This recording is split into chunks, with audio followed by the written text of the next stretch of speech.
안녕하세요. 저는 심리학자 율리아 라투넨코입니다. 저는 19년 동안 심리학자로 일해왔으며, 가족 심리학자이자 개인 상담사로 활동하고 있습니다. 또한 심신증 환자들을 돕고 있습니다.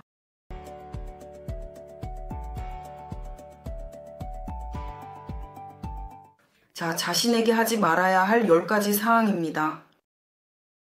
저는 이미 제 영상에서 언급한 적이 있지만 긴장되는 순간, 이나 갈등의 순간, 심리적, 감정적, 심지어 신체적으로 좋지 않다고 느낄 때 스스로에게 매우 중요한 질문을 던져야 한다고 말했습니다. 내가 나의 자신에게 무엇을 하고 있는가?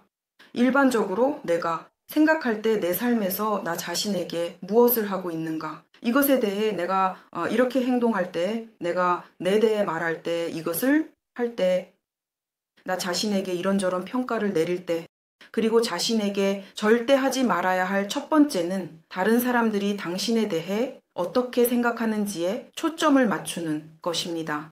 사람들은 항상 무언가를 생각하기 때문입니다. 사람들은 나쁜 것을 생각하고 좋은 것을 생각하기도 하지만 그것이 진실은 아닙니다.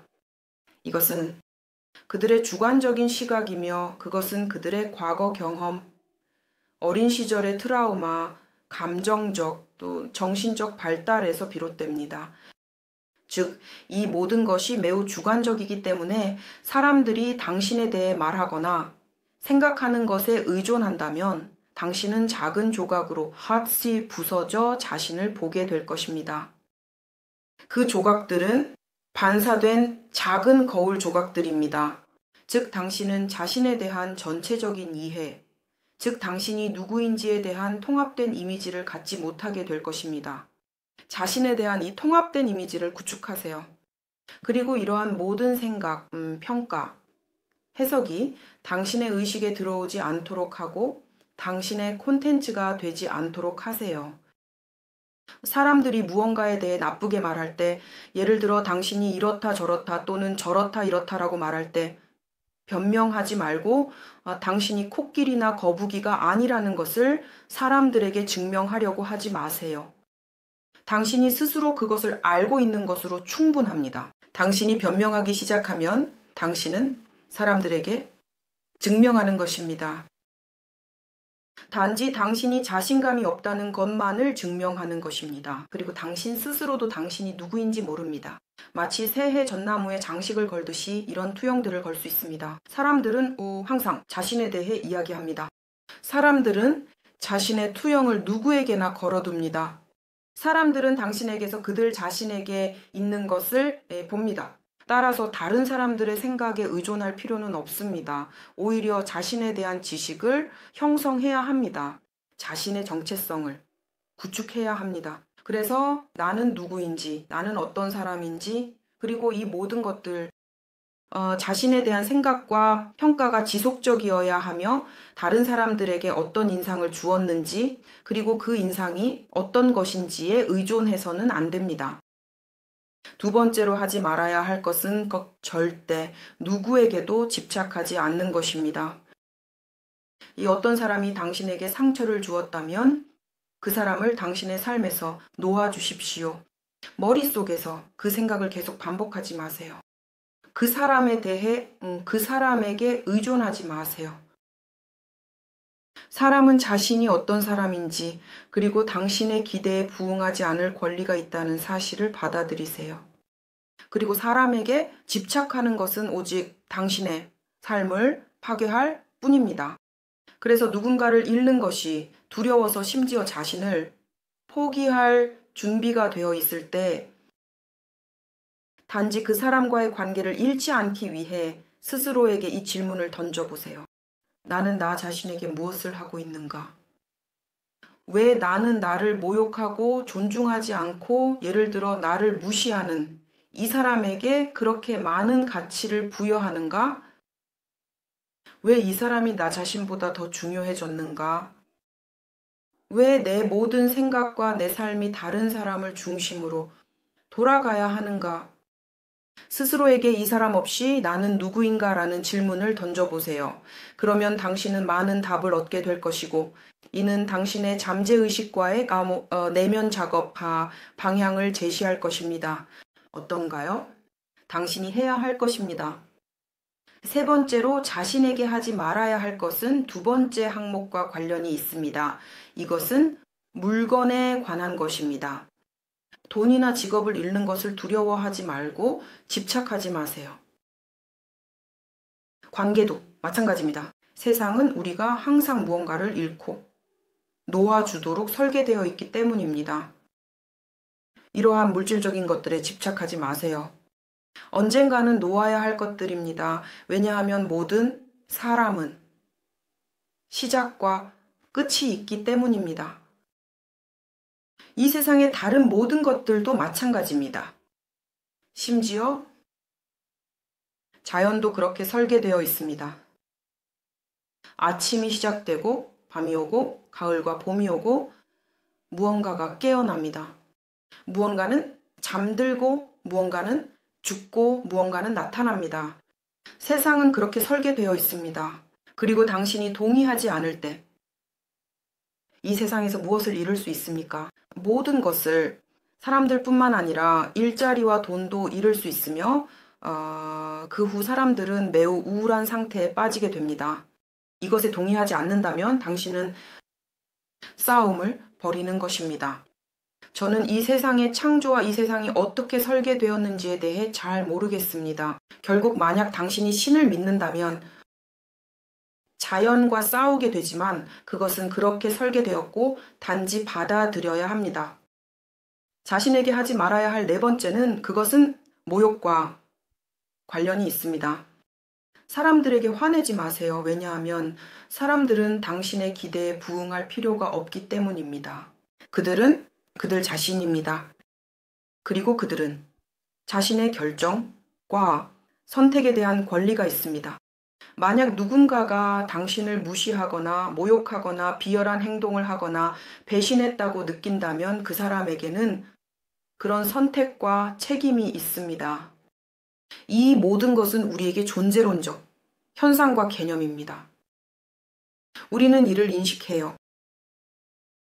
심지어 배신에 대해서도 권리가 있지만 당신은 화내지 않고 어떻게 반응할지 결정할 수 있습니다. 나는 어떤 사람을 용서해야 할까? 그와 함께 남을 것인가? 이것은 당신의 선택이며 당신의 책임입니다. 또는 사람을 용서하고 남지 않거나 그를 떠나거나 용서하지 않고 그와 함께 있지 않는 것입니다. 당신은 어떻게 반응하고 행동할지 선택할 자유가 있습니다. 우리가 정의라고 부르는 것은 매우 상대적인 개념으로 각자가 스스로에게 설명하는 것입니다. 그리고 내 기준으로 일반적으로 당신의 혜택, 투영 자신의 경험에서 사람들이 말하듯이 내게 편리한 것이 정의이고 각자에게는 자신의 정의가 있습니다. 그녀는 자신을 속이고 있습니다. 어떤 비도덕적인 일도 스스로에게 설명할 수 있습니다. 그렇게 해서 자신을 변호하고 정당화할 수 있지만 그녀에게는 그럴 권리와 책임이 있습니다. 어떤 것이 무효이고 어떤 것이 씹히는가, 그녀에게 수많은 세월이 지나야 올 수 있는 것입니다.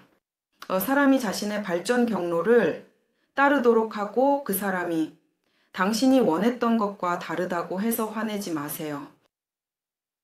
하지만 관계는 일방적인 것이 아닙니다. 그리고 여기서 덧붙이고 싶은 것은 만약 당신이 무언가가 당신을 분노하게 하고 어떻게 사람이 그렇게 행동할 수 있는지 이해할 수 없다면 자신의 마음과 행동의 동기를 더 잘 이해하려고 노력하세요. 사람들에 대해 나중에 후회할 수 있는 행동을 하지 마세요. 부끄러움을 느끼게 됩니다. 하지만 여기서 5번째 항목을 추가하고 싶습니다. 이것은 저 자신에게 하지 말아야 할 5번째 사항이며 4번째 항목과 연결됩니다. 여기서 당신은 좋은 사람, 올바른 사람이 되려고 노력하지만 이것 또한 극단적인 입장입니다. 모두를 만족시키려고 하지 마세요.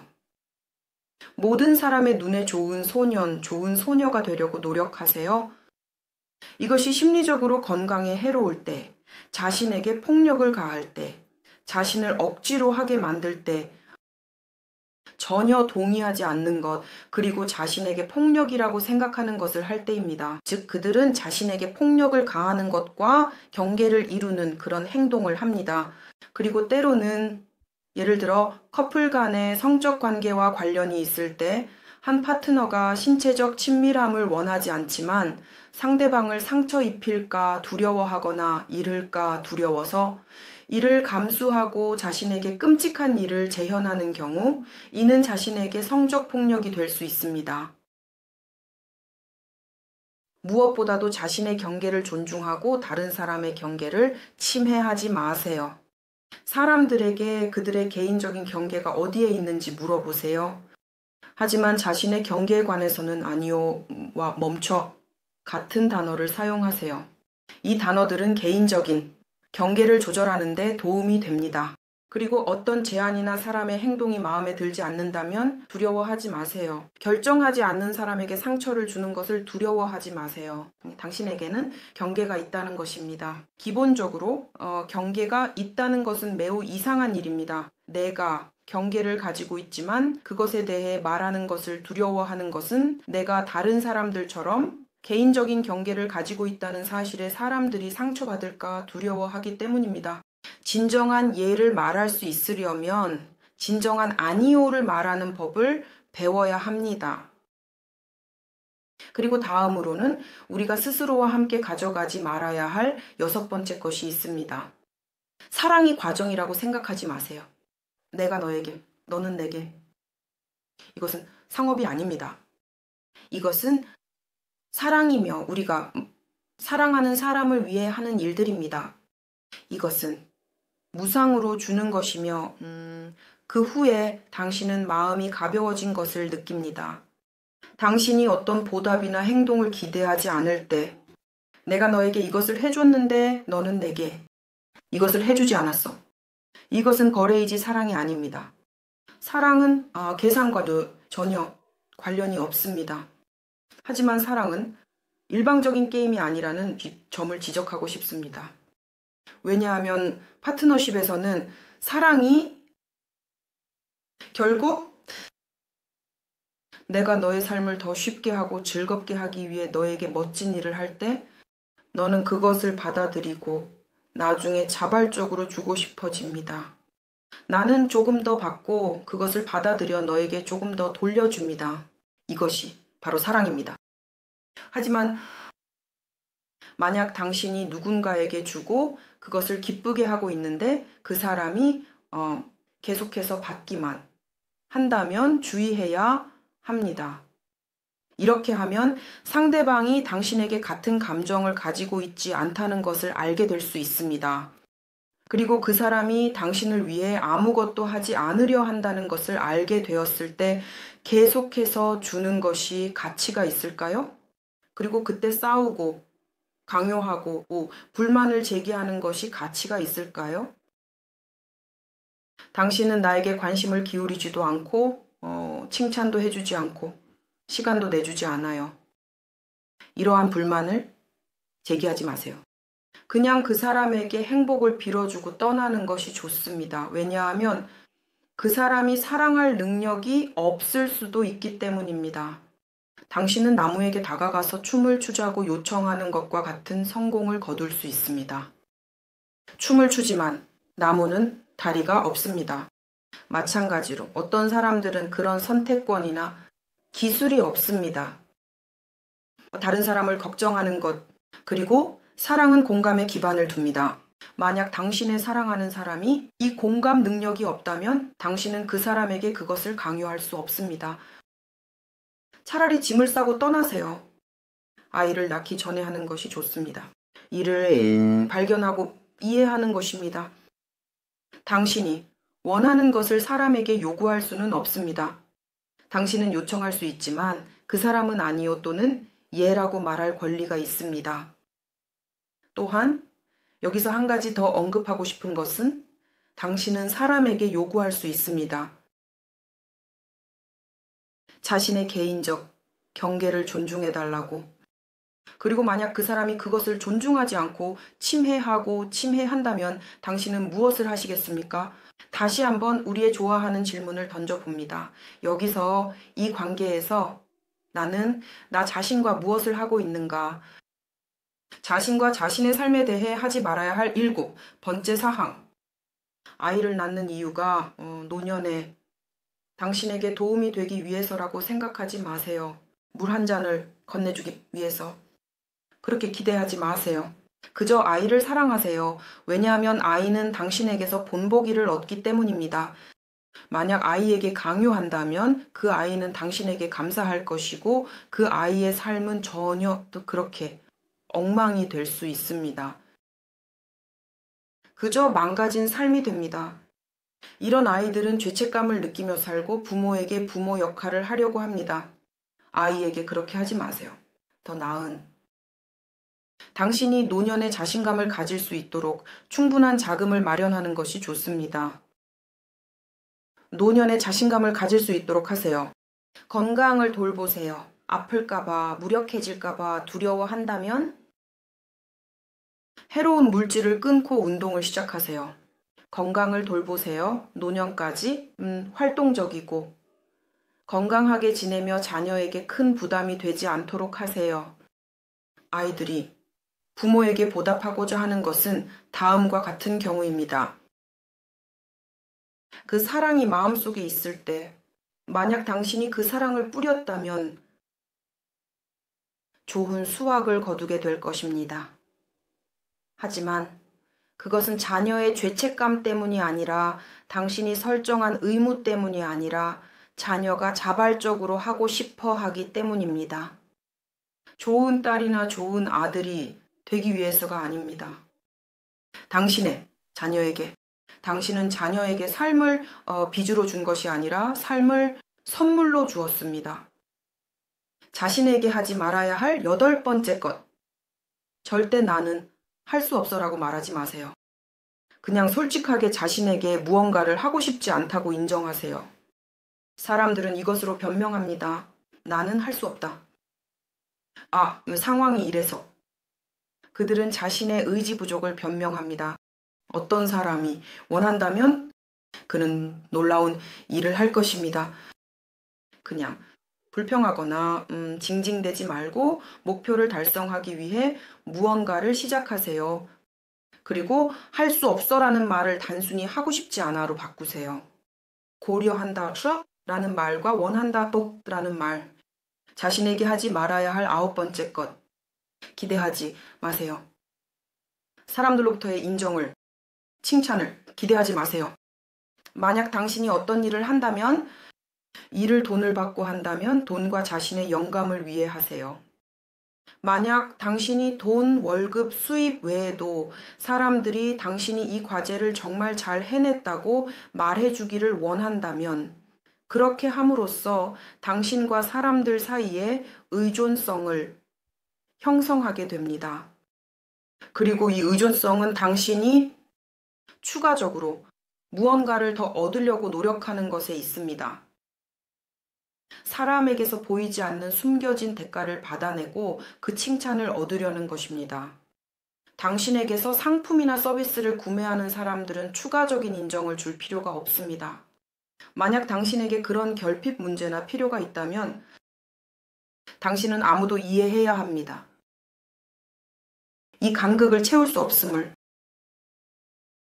이것은 마치 끝없는 욕망과 같아서 평생 동안 노력하며 심지어는 조작적인 방법으로도 인정을 받고 칭찬을 얻으려 합니다. 더 나은 방법은 스스로를 형성하는 것입니다. 이것은 내면의 인정을 스스로 만들어가는 것이며 당신이 달성한 모든 목표와 오늘 한 모든 일, 심지어는 사소한 일에 대해서도 스스로를 칭찬하세요.